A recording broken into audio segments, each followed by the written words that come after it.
queria, antes de mais nada, cumprimentar a todos os jornalistas e executivos de imprensa que nos prestigiam neste encontro, que, como o Seco falou, era um encontro feito para Marco Polo, mas que a Marco Polo generosamente cedeu para Fábrios, uma vez que o momento, o assunto que hoje sobre transporte, não é uma particularidade da empresa, mas é uma particularidade de um segmento, que é o transporte coletivo.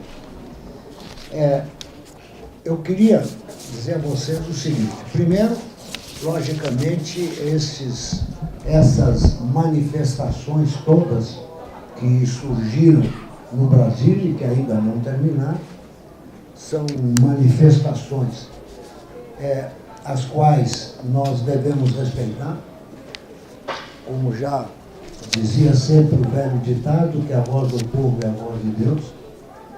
Nós temos que respeitar isso e, ao mesmo tempo, estudar e nos aprofundar por que efetivamente aconteceu isso.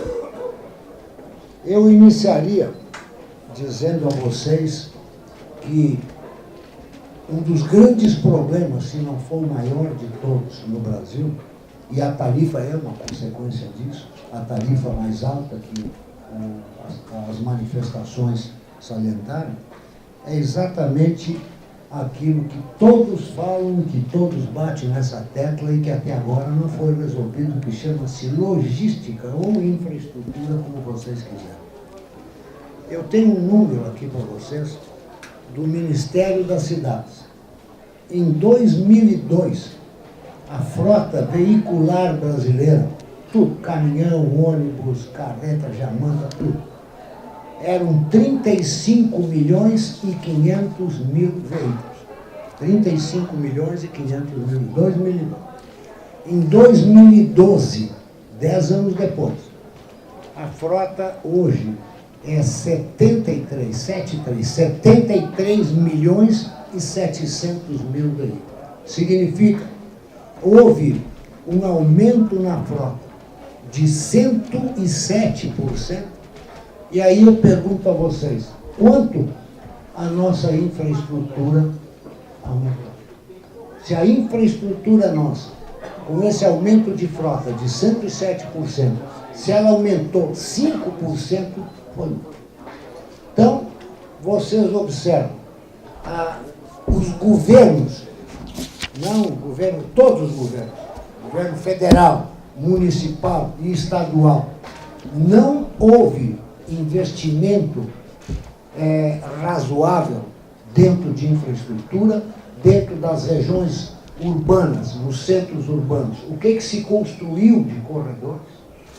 O que se fez para que se tivesse um transporte com velocidade comercial maior da que nós temos hoje? E nós vamos ver que isso foi meio que abandonado. Enquanto Colômbia desenvolveu aquele projeto Transmilênio, que hoje é um exemplo mundial, quanto o Chile, no projeto que eles fizeram, como é que ele chegou?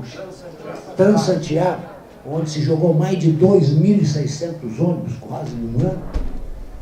Nós aqui tivemos uma cidade que se notabilizou e da qual foi grande parte alicerçado o Transmilênio, a cidade de Curitiba, o projeto do Dr. Janilé. E o resto, algumas cidades copiaram alguma coisa de Curitiba, mas na grande maioria os investimentos ficaram para trás. Então chega a um ponto em que nós temos um crescimento de uma frota de 100%, e o espaço aonde nos movemos não aumenta assim, aí acontece o que vocês olham na Paulista, em qualquer avenida aqui em São Paulo.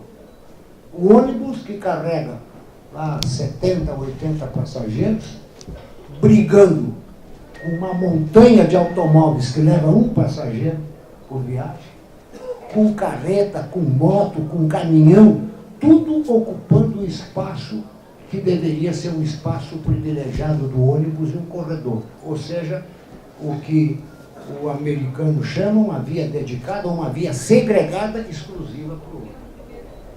Agora, o governo está se alertando para isso.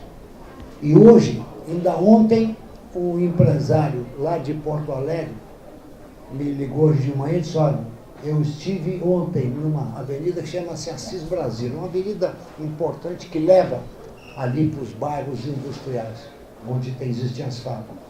Ele disse, 6 horas da tarde, eu mais ou menos olhei, tinha uns 70 ônibus, um atrás do outro. Aí então eu pergunto, os passageiros que estão lá dentro, não é que não existe ônibus suficiente, como muitos falam. Os ônibus não andam, os ônibus não caminham. Por quê? Porque a nossa infraestrutura está completamente ineficiente. Se o ônibus está parado, não adianta nada você botar BRT, ônibus novos, luxuosos, com ar-condicionado, se o ônibus não anda.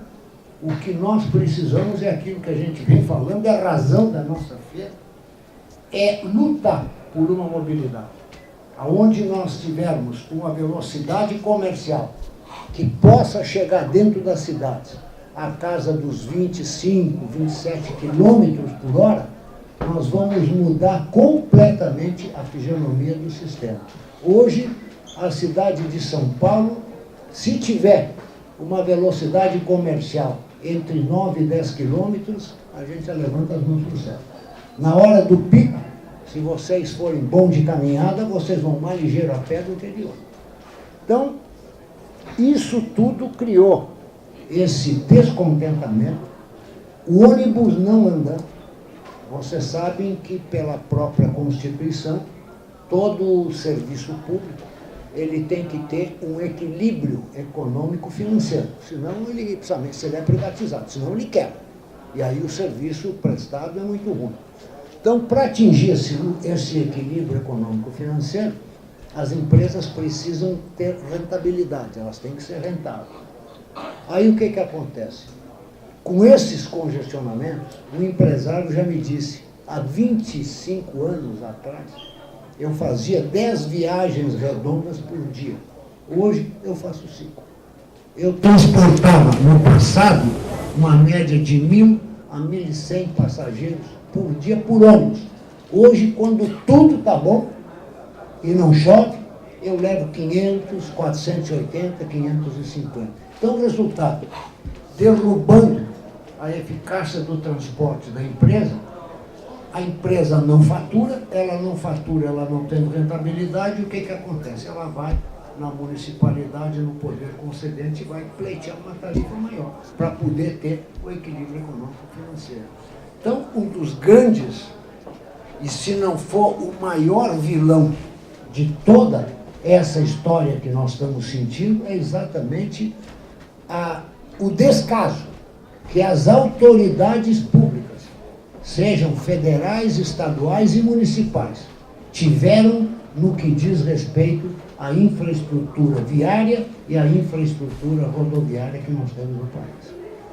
Então, o governo federal, já ciente disso, já o ano passado, a presidenta Dilma assumiu planos de grande penetração, como foi o PAC Mobilidade, onde estão sendo investidos e vão se desenvolver 32,8 bilhões de reais, que vai abranger 18 bilhões nas cidades com mais de 700 mil habitantes, agora para a Copa do Mundo, 11,8 bilhões para as cidades sedes da Copa do Mundo e mais 4 bilhões nos projetos para recepção na Copa do Mundo.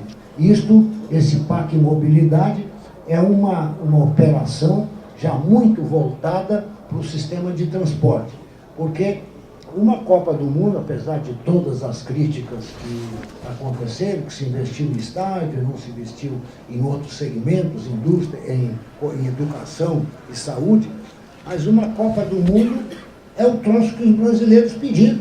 Vocês lembram a festa que se fez quando foi anunciado o negócio da Copa do Mundo? Agora mesmo o Maracanã, quando ganhou da Espanha. Aquilo lá qual é outro evento que junta aquela montanha de gente cantando o hino nacional, vestindo camisa, não é um exemplo de brasilidade, como se não vê em lugar nenhum. Então, o futebol é uma parte da nossa composição química brasileira. Quer dizer, o brasileiro é um produto do futebol, o futebol é um produto do Brasil. Então, esses investimentos do PAC Mobilidade foram 32,6 bilhões. Foi resolvido isso em abril do ano passado. Só que isso ainda não foi concluído. Demora. Aí depois o governo, em julho, logo em seguida, o governo federal saiu com o PAC Rodovias e Ferrovias. O PAC Rodovias e Ferrovias é um projeto, um programa de 133 bilhões de reais, dos quais 40 bilhões a serem aplicados na construção e duplicação de 7.500 quilômetros de rodovias e a construção de 10.000 quilômetros de ferrovias, onde seriam aplicados 93 bilhões de reais. Foi feito em julho. Até este ano ainda não tinha sido decidido como é que seriam as concessões, porque o governo, aí posso fazer as críticas que quiser, o governo ofereceu aquilo que eles chamam de TIR, taxa interna de retorno, de 5%, e não havia concessionário nenhum que quisesse assumir o investimento nesse programa ferroviário e rodoviário com uma taxa de, no mínimo, 7,2%, 7,5% de taxa de retorno. Então ficou parado. Esse troço até agora já faz um ano, julho faz exatamente um ano, não se mexeu 1 milímetro. Agora, então, finalmente, o governo parece que entendeu e ampliou a taxa de retorno em 7,2%. Já em setembro saem os primeiros editais e em dezembro provavelmente começam as licitações. A mesma coisa, vocês viram aquela medida provisória do sistema portuário, que para nós é fundamental para a economia do país, para nós podermos escoar a nossa safra agrícola, que este ano, são 185 milhões de toneladas de grãos, e que tiveram um empecilho imenso, porque não tem lugar para chegar no porto para descarregar soja. Por outro lado, os caminhões que têm que pegar os fertilizantes que estão chegando de fora para levar para as lavouras, também não têm acesso ao porto. E, pasmem vocês, existem problemas seríssimos nos nossos portos no que diz respeito ao calado do navio. Tem portos que você tem que tirar quase que 20.000 toneladas, carregar menos, porque o porto não tem a profundidade adequada para o navio. Então, o sistema portuário nosso, e aí por que não foi aprovada aquela medida portuária? São 55 bilhões de reais, porque deu aquelas brigas todas no Congresso, que vocês viram, tem o tal de módulo, que é aquele órgão que emprega os funcionários, né? E agora, então, felizmente, se resolveu. Mas isso já está em discussão desde outubro do ano passado. Nós estamos em julho, vai fazer quase 8 meses, o negócio não se resolveu. Então, dizer que o governo federal não tem plano, não é bem assim. O governo federal tem plano. O problema é que esses planos não saem do papel, por questões burocráticas, por questões de discussão, de conjunção de ideias. E o fato é que agora, essas mobilizações, graças a Deus, vão fazer o governo começar a tomar uma agilidade e começar a resolver isso. Tanto que vocês viram a rapidez com que Senado e Câmara Federal estão agindo no sentido de liberar projetos, o que estavam tudo parado. Então, se esses projetos começarem a andar, a parte portuária, a parte aeroviária, parte vai ser resolvida, vão ser privatizados outros aeroportos também. Então, o programa ferroviário. O programa ferroviário, para vocês terem uma ideia, ele entre Metrô de São Paulo, CPTM, que é a Companhia Paulista de Trens Metropolitanos, mais o metrô do Rio de Janeiro, mais todas essas linhas de trens metropolitanos, a Transurb de Porto Alegre, Metrofor de Fortaleza, Metrorec de Recife, Metro Sal de Salvador, a Metro Belo de Belo Horizonte, todas essas linhas metropolitanas, mais Metrô de São Paulo, Metrô do Rio, CPTM e as outras empresas que operam no sistema ferroviário, incluindo ainda os VLTs que serão instalados no Porto do Rio, em Goiânia, Santos, Maceió, Guarulhos, São José dos Campos, e mais trens regionais que se pensam em Santos, Campinas, Sorocaba e Pinhamonhangaba. Este pacote ferroviário, que contempla 2013, 14 e 15, ele engloba quase 2.000 unidades, 2.000 trens de passageiros. Isso é uma monstruosidade, precisa falar no mundo, etc. Ninguém acredita. Olha, 2.000. Hoje um trem de passageiro, negócio complicado, ele está quase da ordem aí de talvez até em torno de $1 milhão, ou um pouco menos.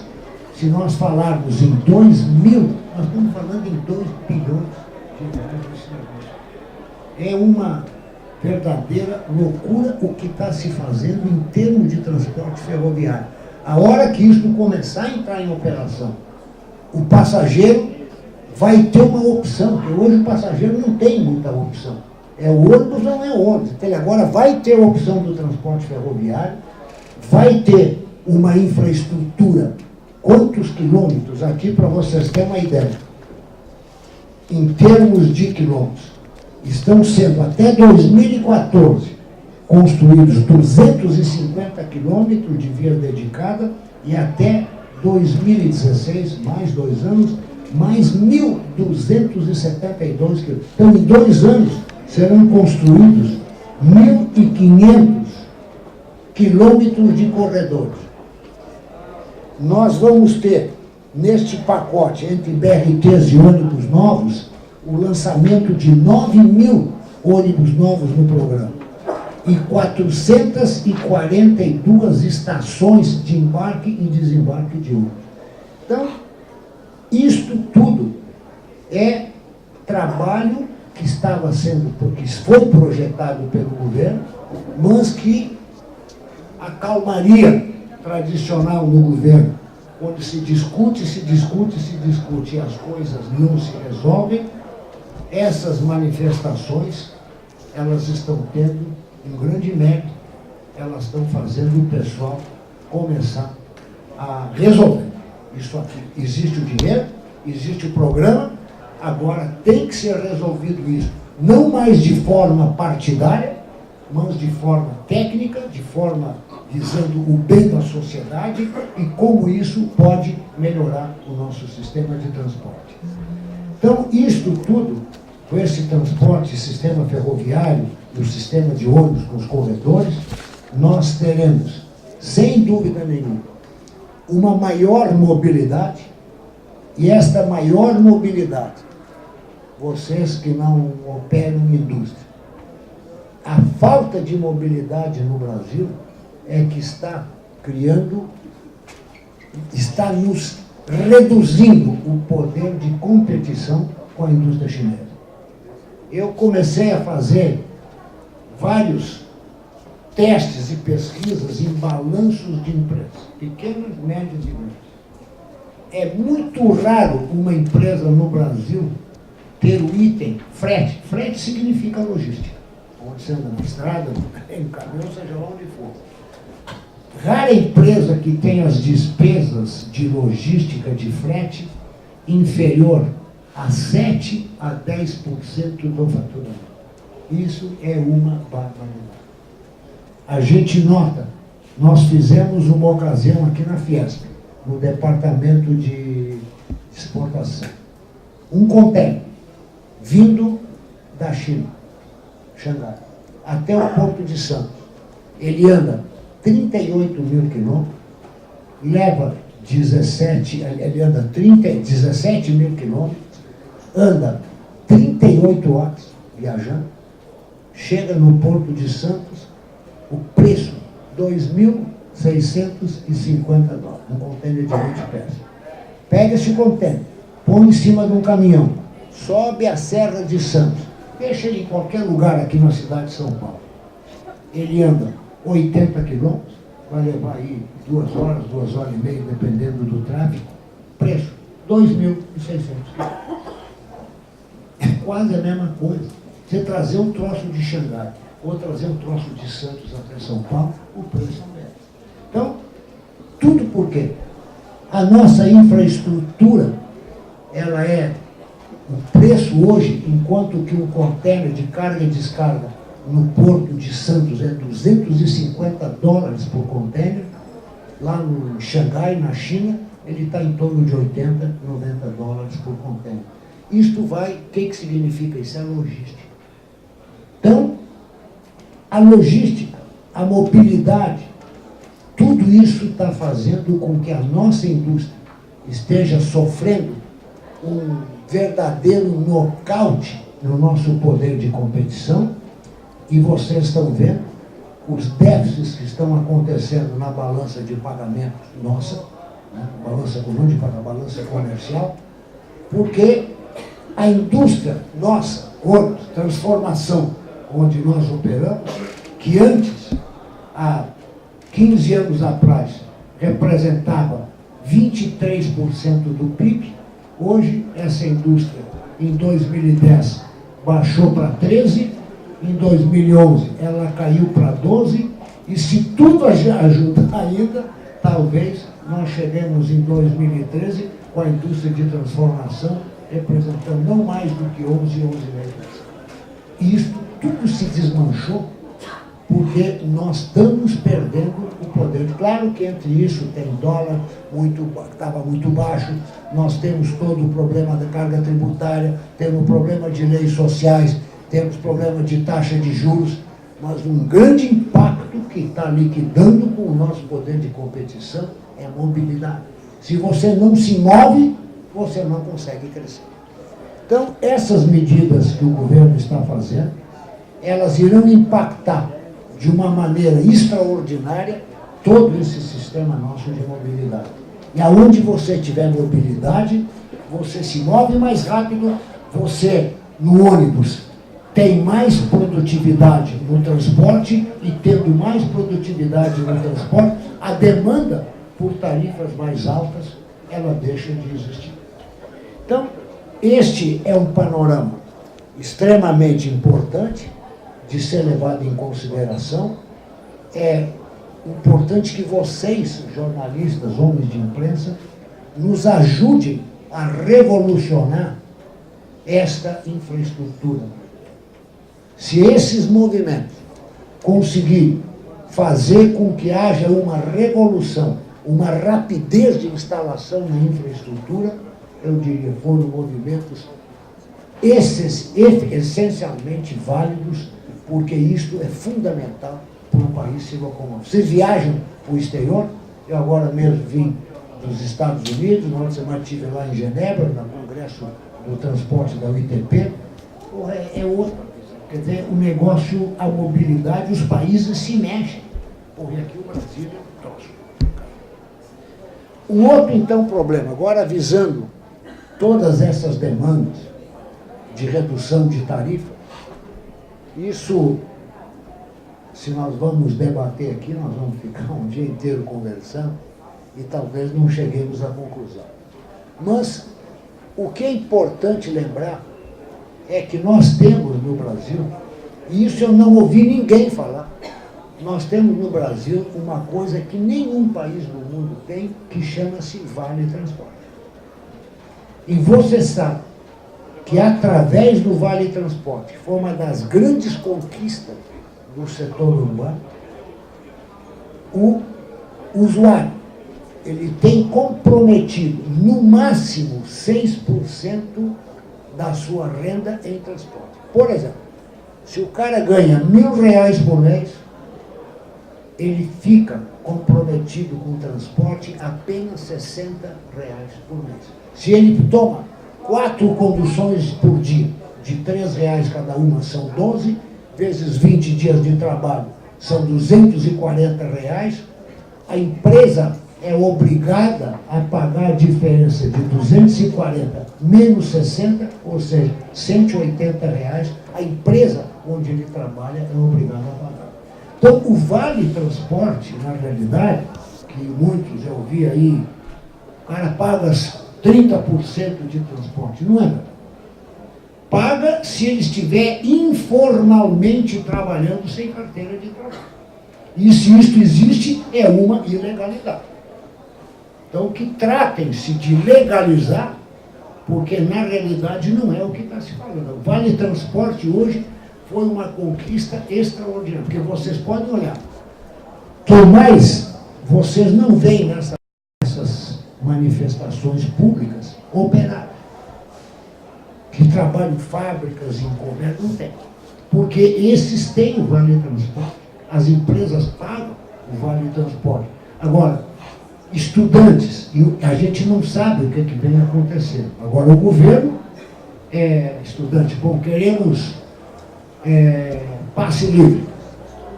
Eu acho que pelo menos passe livre não existe em lugar nenhum do mundo. Eu nunca vi. A não ser para as crianças pequenas, nos Estados Unidos, school buses, que levam as crianças nas escolas primárias. Mas fora isso não existe. Aí o governo vai ter que subsidiar. Aonde o governo subsidiar, perguntinha, não existe subsídio de graça. Alguém vai ter que pagar essa conta.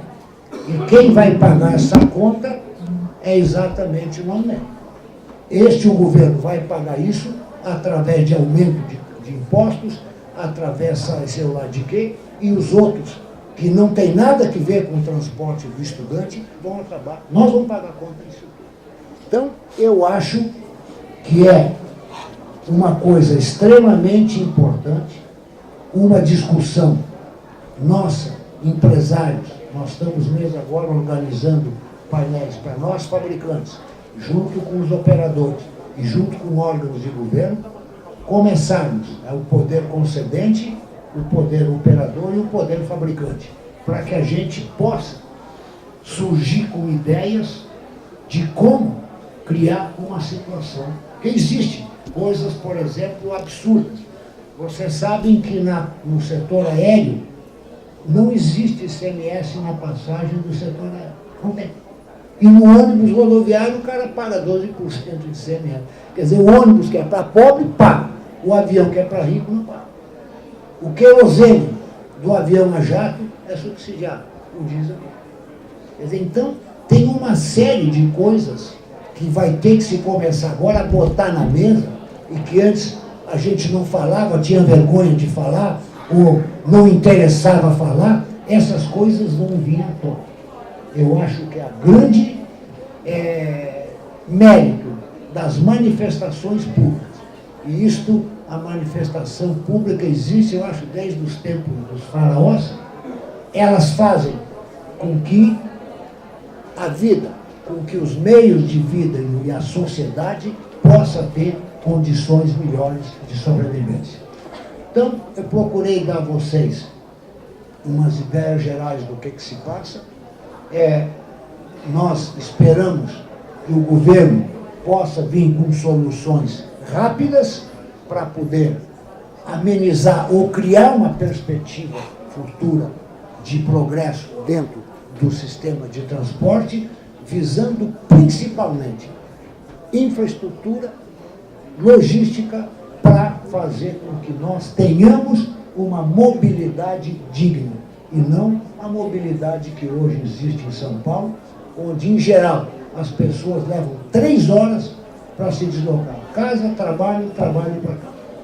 Se vocês contarem 3 horas por dia, multiplicarem por 20, são 60 horas por mês, divide por 24, dá quase 3 dias, multiplica por 12, vocês passam um mês da sua vida sentado num automóvel, num ônibus, ou lá sei no quê, para poder se mexer.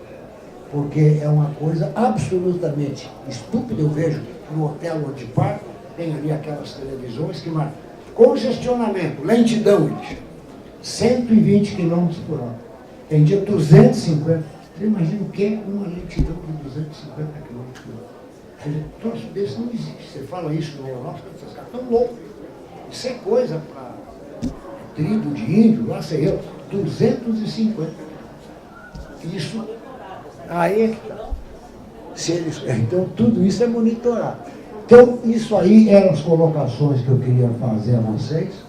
Dizer que nós, da FAB, somos hoje o terceiro maior, quase o segundo, talvez atinjamos esse ano. Primeiro fabricante de ônibus é a China. Segundo, está entre nós e a Índia. E o Brasil hoje, vocês estão vendo aqui, nós temos condições técnicas e condições, poder de fabricação muito melhor do que qualquer outro. Os ônibus que vocês vão ver aqui dentro, se não viram, vão ver, eles não deixam nada a desejar por ônibus fabricados na Alemanha, na Suécia, na Itália, na França ou na Inglaterra. Com a grande vantagem que nós fabricamos ônibus iguais, com velocidade 10 vezes maior. Hoje, quando se fala que a produtividade do brasileiro é 5 vezes menor que a do americano, no ônibus nós conseguimos fazer exatamente o contrário. Ninguém produz um ônibus com a velocidade que nós produzimos aqui no Brasil. Então, a empresa Marco Polo, nossa empresa, da qual eu participo também, nós diretores aqui juntos, nós hoje somos o maior fabricante de ônibus do mundo, e entre as fábricas do exterior e aqui no Brasil, devemos chegar na EPISA a 31, 32 mil, 35 mil ônibus. Se vocês dividirem por 20, são quase 1.600 ônibus por dia que nós estamos fabricando. Então, isso é um volume enorme, uma fábrica 100% brasileira, com a qualidade que nós temos. Então, industrialmente, o setor nosso está totalmente preparado.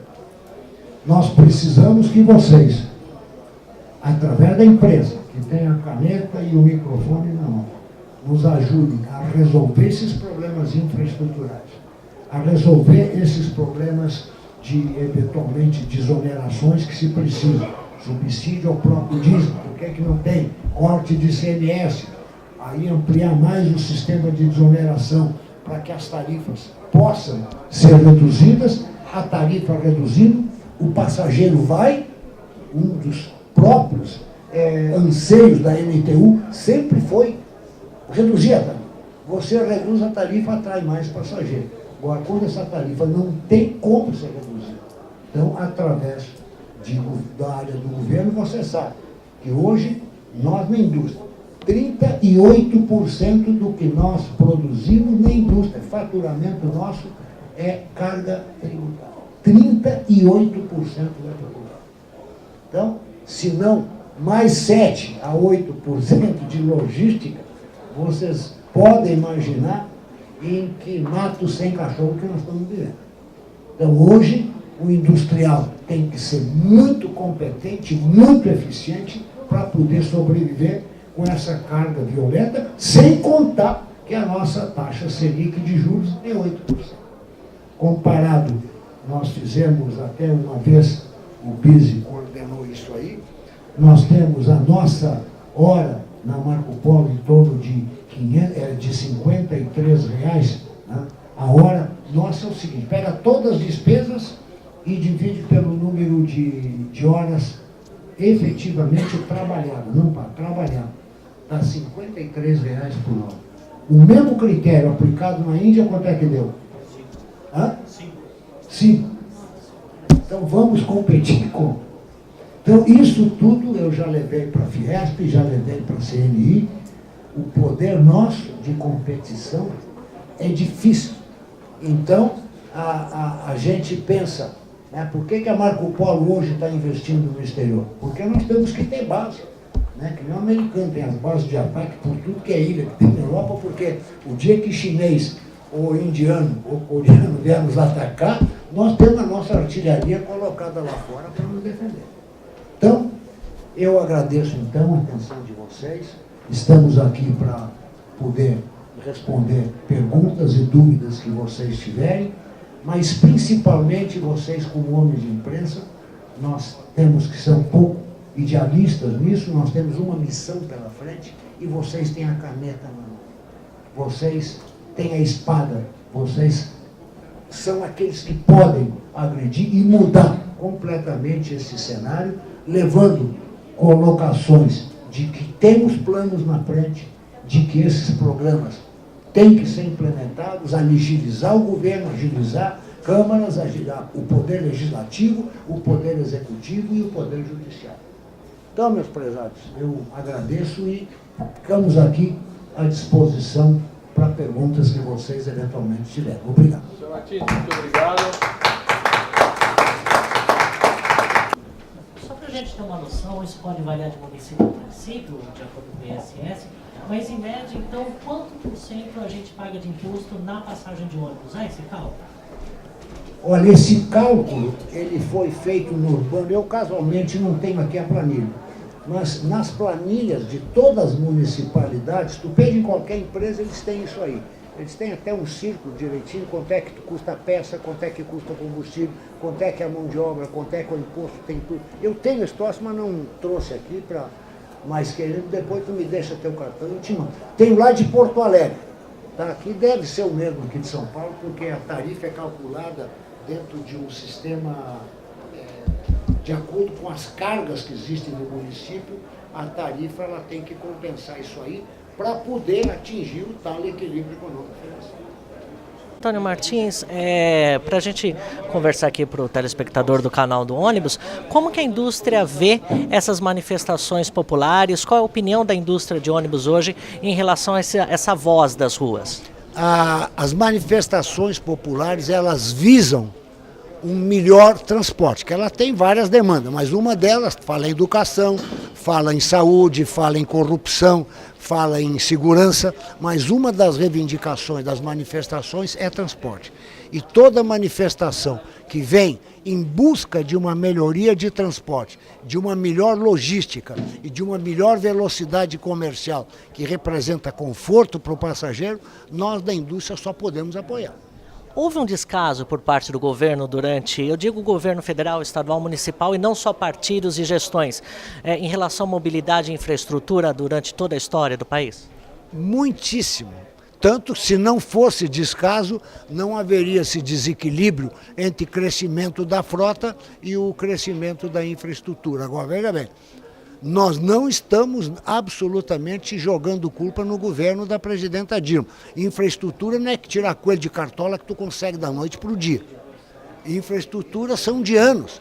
Ela entrou no barco com uma infraestrutura ruim e está-se agora buscando uma maneira de se criar uma nova avenida, uma nova estrada bem estruturada para poder fazer com que o nosso barco ande mais rápido. E o peso de custo dessa falta de infraestrutura?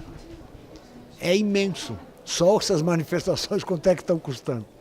Então, tudo isso, eu já disse, o frete hoje, que é da falta de infraestrutura nossa, é de 7% a 10% do faturamento de uma empresa. É muito. Tu vai na China, na Índia é 1,5%, 2%. Aqui é 7%, com todo esse problema de mobilidade que nós temos. Então, esse é um aspecto muito complexo e que tem que ser resolvido. Mas temos boas perspectivas, né? Temos perspectivas grandes pelos números que eu te dei e, além de tudo, os recursos existem, já foram aprovados. Agora, tem que colocar em prática e as manifestações vão fazer com que se coloque em prática. Eu acho que a manifestação como se diz, é o tremor de terra que faltava para o pessoal ir para se abrigar, porque senão fica ali e vão ser destruídos. Então, essas manifestações vão obrigar as pessoas a a tomarem, aos governantes, os três poderes, judiciário, legislativo e o executivo, a tomarem decisões efetivas, rápidas e eficazes. Senhor Martins, a gente agradece bastante sua participação aqui no canal do Ônibus e vamos acompanhar a questão da mobilidade no país. Muito obrigado. Eu agradeço a oportunidade. Obrigado.